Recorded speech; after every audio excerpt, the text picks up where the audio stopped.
Assalamualaikum warahmatullahi wabarakatuh. Kami dari kelompok 8 Komputasi Statistik, Praktikum Komputasi Statistik akan menjelaskan modul 3 Praktikum Komputasi Statistik. Yang pertama, membuat suatu variabel baru. Kita harus memasukkan data. Di sini kita membutuhkan data nama dan juga NIM, gender, tugas 1 dan tugas 2. Kita buat data frame-nya. Kita masukkan nama dengan tipe data karakter, terus NIM dengan tipe data campuran, lalu gender dengan tipe data karakter, dan tugas 1, tugas 2 tipe data numerik. Lalu menggabungkan semua data menjadi sebuah data frame. Lalu kita buat di sini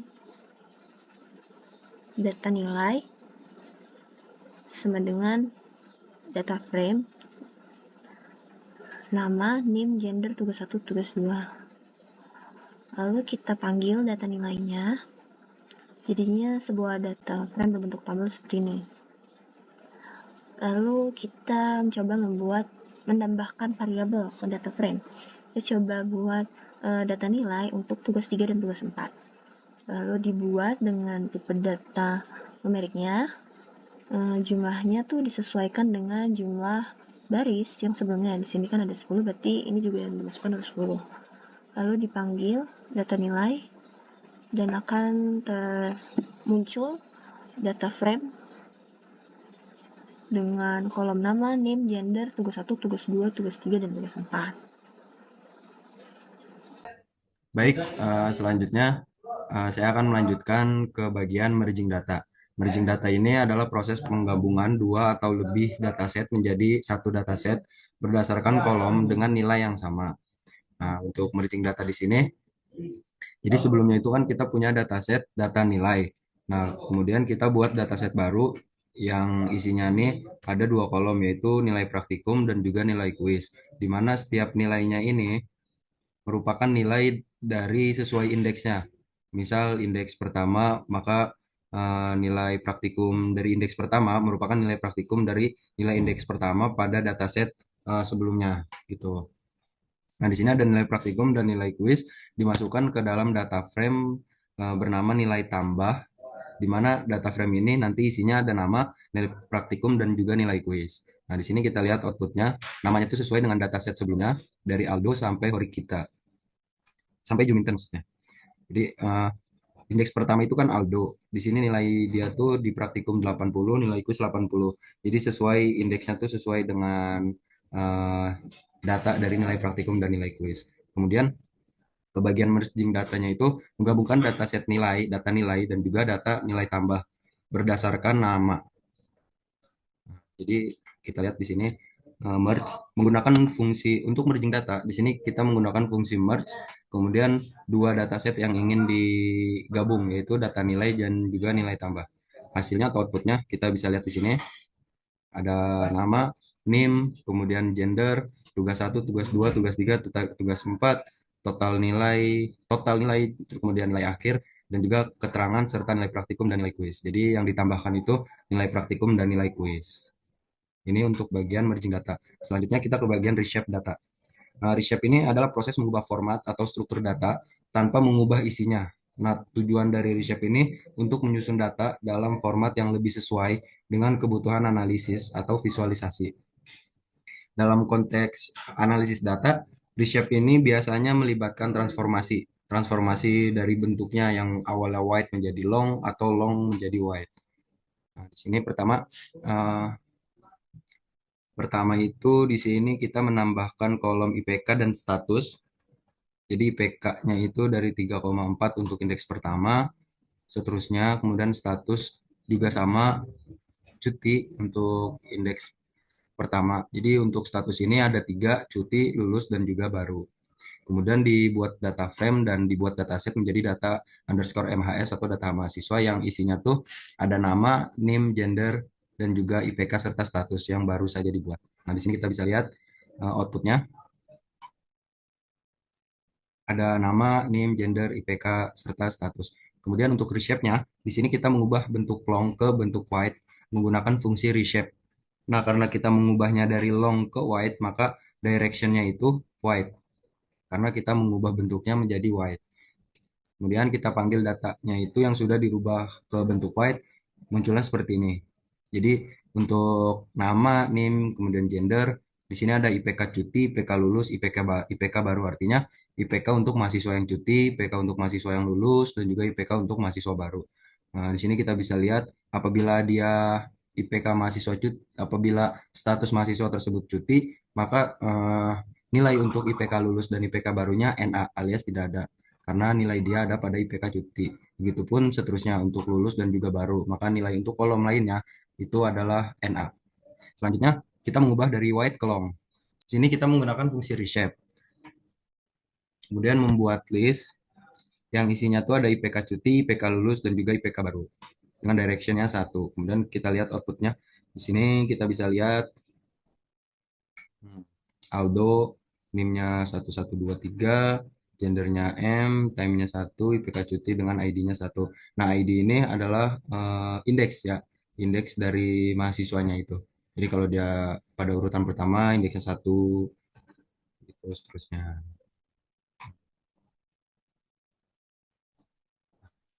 Baik, mungkin cukup sekian presentasi dari kelompok kami tentang modul 3 yang berjudul Teknik Wrangling dan Mungling pada program ART. Kurang lebihnya mohon maaf. Wabillahi taufiq walhidayah. Wassalamualaikum warahmatullahi wabarakatuh. Terima kasih. Baik, selanjutnya ada sorting data. Di sini kita akan mengurutkan data berdasarkan NIM dengan kodenya yaitu data urut.nim sama dengan order dalam kurung data underscore nilai dolar NIM tutup kurung. Di sini order berfungsi untuk mengurutkan data berdasarkan kolom tertentu. Karena di sini order dalam kurung data underscore nilai dolar NIM tutup kurung yang artinya adalah kita akan mengurutkan data berdasarkan dari kolom NIM dari data frame data underscore nilai. Kemudian di sini ada data underscore nilai buka kurung siku data urut.nim koma tutup kurung siku. Di sini kita akan menggunakan indeks yang dihasilkan dari order. Data dari data underscore nilai itu akan diurutkan berdasarkan NIM secara ascending atau secara menaik. Di sini ada outputnya yaitu sebagai berikut. Output yang dihasilkannya ini ada sebagai berikut. Di sini outputnya itu dari data underscore nilai, data frame dari data underscore nilai diurutkan berdasarkan dari yang terkecil ke yang terbesar dengan sesuai urutan NIM. Di sini ada contohnya, ini ada namanya Erkanta, NIM-nya I123456 701, gendernya F, tugas 145, tugas 285, tugas 3 55, tugas 4-nya 70, total 255, nilai akhirnya 6,75. Selanjutnya ada Juminten, ini NIM-nya I123456 703, kemudian ada Bento dengan NIM I123456 709, dan seterusnya dari yang terkecil ke yang terbesar.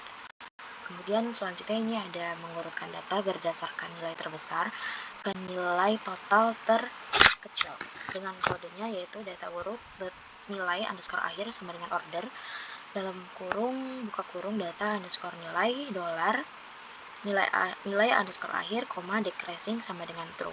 Di sini fungsi ordernya itu sama kayak yang tadi, yaitu digunakan untuk mengurutkan data. Di sini fungsi ordernya di sini untuk mengurutkan data berdasarkan kolom nilai underscore akhir dari data underscore nilai. Kemudian di sini decreasing sama dengan true ini digunakan untuk mengurutkan nilai dari yang terbesar ke yang terkecil atau secara descending gitu. Kemudian ini ada data underscore nilai buka kurung siku data urut titik dot nilai underscore akhir koma tutup kurung siku.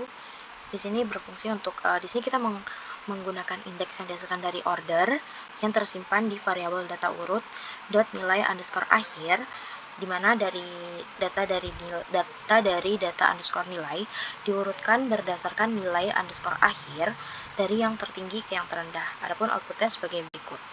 Di sini diurutkan dari yang terbesar ke yang terendah atau tertinggi ke yang terendah. Jadi outputnya ini data frame dari data underscore nilai itu akan diurutkan berdasarkan nilai total atau nilai A underscore akhirnya dari yang terbesar ke yang terkecil. Di sini dapat dilihat di sini ada namanya Aldo, NIM-nya I1234567 092 dengan gendernya M, tugas 1-nya 85, tugas 2-nya 90, tugas 3-nya 100, tugas 4-nya 80, kemudian totalnya 355, kemudian nilai underscore akhirnya 8,75. Di sini ada Guldok I12345670059. Di sini dengan nilai akhirnya juga 87.50. Kemudian ada Delgo di sini I12345670029 dan seterusnya, nilai akhirnya 82.50 dan seterusnya. Ini akan seterusnya diurutkan dari nilai yang tertinggi yang ke terendah. Terima kasih. Baik, selanjutnya saya Rendra Eka Prayoga dengan NIM akhir 112 akan menjelaskan mengenai subsetting data, di mana proses ini merupakan proses untuk menampilkan suatu kecil bagian dari data frame sebagai bagian dari keseluruhannya, namun kita tetap akan menggunakan bagian tersebut sebagai suatu data keseluruhan. Langsung saja kita bahas dari kodenya, di mana kita punya data underscore nilai sebagai data frame kita ambil kolom atau atribut tugas 2 dan kita masukkan ke dalam variabel nilai 2. Maka dari itu, kita bisa hanya menampilkan nilai 2 sebagai representasi kolom tugas 2. Itu disebut subsetting data. Kita menunjukkan sebagian kecil dari data frame di dalam satu kode. Selanjutnya kita akan menampilkan nilai dari mahasiswa yang bergender wanita, di mana sama seperti tadi dari data underscore nilai, tapi yang kita ambil adalah gender dan sama dengan F. Ini menunjukkan female. Kita masukkan ke dalam variabel perempuan dan apabila kita panggil akan menghasilkan sebuah list yang bernilai false atau true. Di sini maksudnya apabila pada data frame tersebut baris pertama ini gendernya adalah male, maka dia bernilai false terhadap nilai female. Karena dia akan bernilai true apabila data frame atau data pada data underscore nilai itu memang merupakan seorang perempuan atau female. Nah, selanjutnya kita bisa memanggil perempuan sebagai suatu variabel dengan memasukkan ke dalam data underscore nilai sebagai pemanggilan keseluruhan data. Namun perempuan di sini akan diskritisasikan data sebagai suatu himpunan perempuan. Kita ambil semua kolom dari data underscore nilai, maka akan keluar seperti berikut. Ada 5 buah data yang bergender female atau perempuan. Lalu kita bisa juga untuk menampilkan mahasiswa yang memiliki datanya nilai ini tidak lengkap. Di mana fungsinya itu kita masukkan ke dalam NK atau nilai kosong kita anggapnya, dan kita masukkan kode di mana ini adalah suatu bentuk himpunan. Ya. Fungsinya adalah ISNA. ISNA di sini adalah fungsi apakah data tersebut tidak lengkap atau kosong. Gitu ya. Apakah terdapat nilai kosong pada data underscore nilai di kolom tugas 1. Lalu begitu juga dengan tugas 2, tugas 3, tugas 4, dan juga pada akhirnya variabel NK yang berisi fungsi ini akan kita panggil secara keseluruhan di data frame data underscore nilai. Karena di sini ada koma dan karakter kosong, maka kolom yang diambil adalah semua kolomnya, termasuk nama, NIM, gender, tugas 1, tugas 2, tugas 3, dan tugas 4. Dan dapat dilihat terdapat 3 data yang memiliki nilai yang kosong pada salah satunya, seperti Erkananta, Guldok, dan Iklash. Selanjutnya kita akan menampilkan mahasiswa yang memiliki nilai lengkap. Berbeda dari fungsi sebelumnya, ISNA yang kita gunakan ini ditambahkan dengan tanda seru, yang artinya adalah tidak kosong. Di sini adalah fungsi yang melampirkan apakah fungsi itu suatu data itu kosong, tapi apabila ditambahkan dengan ini maka tandanya apakah ada nilai yang full lengkap.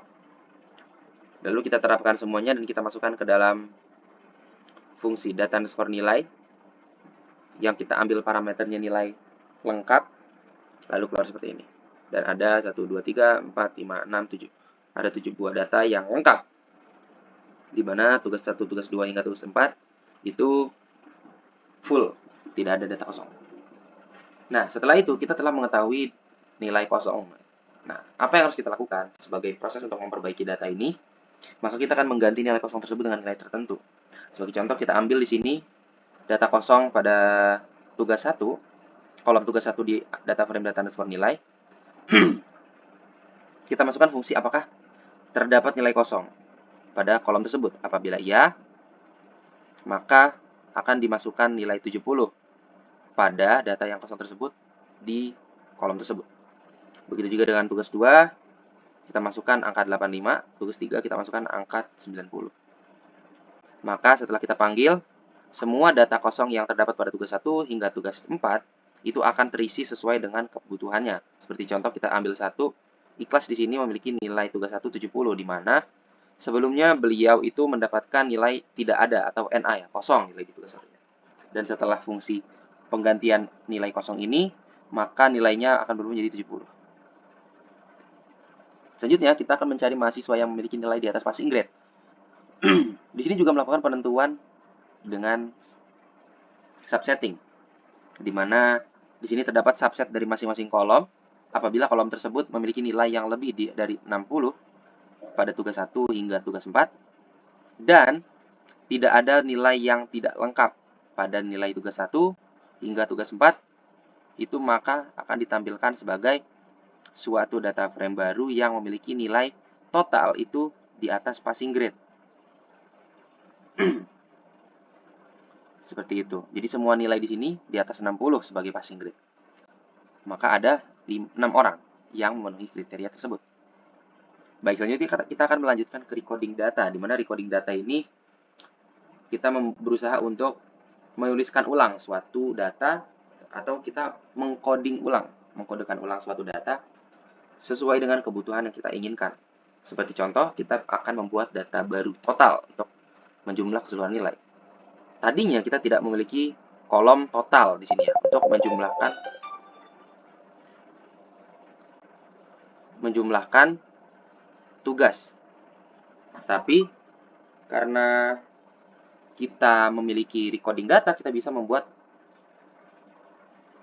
kolom baru untuk mentotalkan keseluruhan dari nilai yang ada pada data frame. Di sini kita memiliki numeric calls, ya, merupakan sebuah variabel yang kita apply dengan data nilai, dan data nilai tersebut numerik. Nah, selanjutnya kita mendefinisikan kolom baru, yaitu kolom total pada data frame data underscore nilai, di mana itu merupakan penjumlahan dari baris dari data frame underscore nilai dari semua kolom yang memiliki tipe data numericals. Numericals ini berarti yang di mana kolom tersebut memiliki data yang numerik, seperti itu. Lalu kita buat data baru nilai akhir. Nah, di sini nilai akhir ini akan dimasukkan ke dalam data underscore nilai sebagai penjumlahan dari data underscore nilai, kolom yang bersifat numerik, totalnya itu dibagi dengan 4. Ketika kita panggil, maka akan terdapat kolom total, di mana ini adalah penjumlahan dari nilai tugas 1 hingga tugas 4, dan juga nilai akhir. Di sini masih lebih panjang untuk rata-ratanya. Selanjutnya kita juga bisa menambahkan data baru berupa variabel keterangan. Nah, kita juga bisa menjelaskan keterangan apakah dari nilai akhir ini termasuk ke dalam nilai yang di atas passing grade. Tidak lulus apabila kurang dari 60 dan lulus apabila lebih dari sama dengan 60. Kita gunakan seperti tadi, kita buat kolom baru keterangan pada data frame nilai, di mana isinya akan menjadi pemfaktoran untuk memotong data dari nilai akhir itu menjadi 3 bagian, yaitu 0, 59, dan 100. Ini merupakan salah satu contoh nilai yang diambil dari ketiga kategori tersebut, dan apabila salah satu kolom tersebut dimasukkan dengan nilai yang ada di sini, maka nanti akan mengeluarkan labels berupa tidak lulus atau lulus. Dan kita panggil. Di sini ada lagi untuk keterangannya, lulus, lulus, tidak lulus. Mengapa seperti itu? Karena di sini ada nilai yang bernilai 5, si Hori kita. Jadi, tidak lulus karena untuk passing grade-nya di bawah 60. Baik, sekian.